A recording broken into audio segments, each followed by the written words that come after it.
Okay, now we're in the second part of part two. I already said that something exists in one part of the universe and doesn't exist in another part.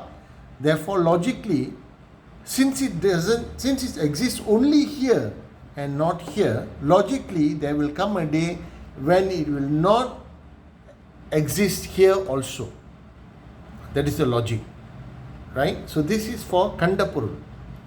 So therefore, if something is Kanda porul, if something has got borders like this, it occupies space in the universe, that means it's here and not here. I repeat again, logically, since it's here and it's not here, it follows that one day it will also not be here, which means that this Kanda porul, the thing which has got borders, which occupies space within the universe, Kanda porul, is subject to creation, preservation, and destruction.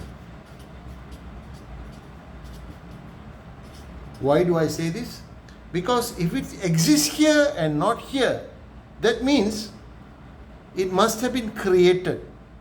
It cannot have come there by itself.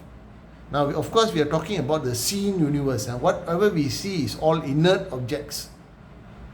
They are all without life. So therefore, it must have been created. Because since it's there, we can assume that it wasn't there once. And since it wasn't there once and it's here now, we can assume that it will not be there one day. So therefore, since it is here, that is, since preservation is there, it exists. Therefore, and it's perceived by the senses, and it has got borders. Therefore, we can assume that it was once not there.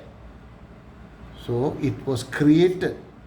Now it's here, and therefore, since it's here, we can assume that one day it will also not be here. That is destruction.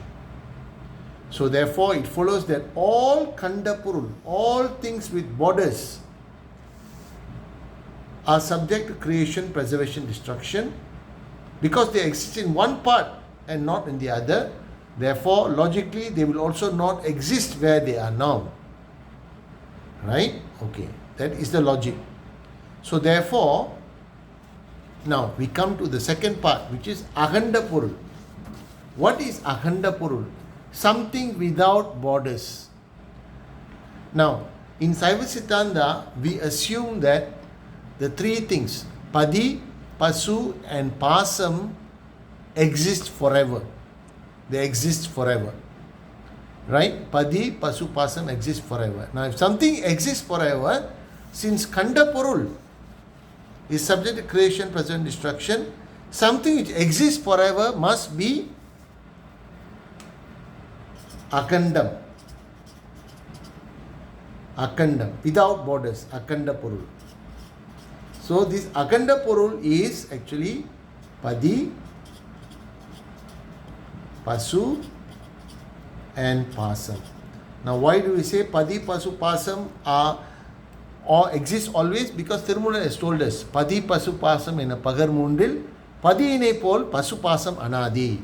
Padi, Anadi, Pasu, Anadi, Pasam, Anadi. Anadi என்ற எப்படி இருக்கணும்? அதுக்கு அகண்ட பொருளாக இருக்கணும். கண்ட பொருளாக இருந்தால் என்ன இருக்கும்? Creation, preservation, destruction. அப்போ இது அகண்ட பொருளாக இருக்கணும். இப்போ அகண்டம்னா என்ன அப்படின்னு கேட்டிங்கன்னா, what is agandam? Agandam is, now assume this paper is the universe. Alright? Earlier we said something with borders exists in one part. And therefore, since it exists only there and not here, there will come a day when it will also not exist there. That means it's subject to destruction, therefore creation and preservation and destruction. That is for Kanda porul. Now, ahanda porul without borders. Without border means, what does it mean? If this creation, this ahanda porul is everywhere. Without borders, there is no border. Because something with borders is subject to creation, preservation, destruction. It is everywhere. That means, that's why we say Padi is அங்கிங்கெனாதபடி எங்கும் பிரகாசமாய். Engum நிறைந்த பொருள். He is within the atom and he is everywhere. He is immanent. Because only if God is immanent will he be forever. Will he be a nitya porul? Nitya porul means something exists forever. Something that exists forever must be an akanda porul. Because we saw that something which is a kanda porul is subject to creation, preservation, destruction.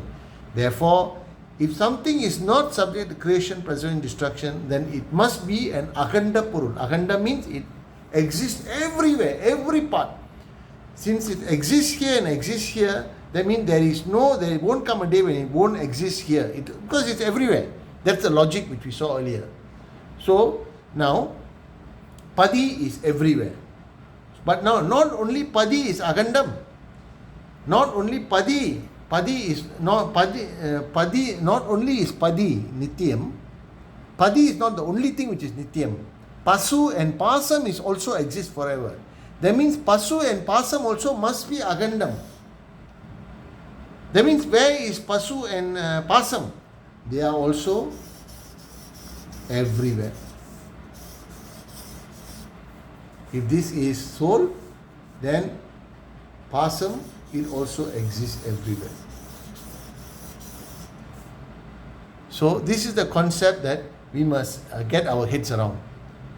That Kanda porul is something which is subject to preservation, creation, preservation, destruction. Because if something has got borders, it exists in one part of space, that means there will come a day when then it won't exist there. Since it exists in one part and doesn't exist in the other, there will come a day when it will cease to exist even where it exists now.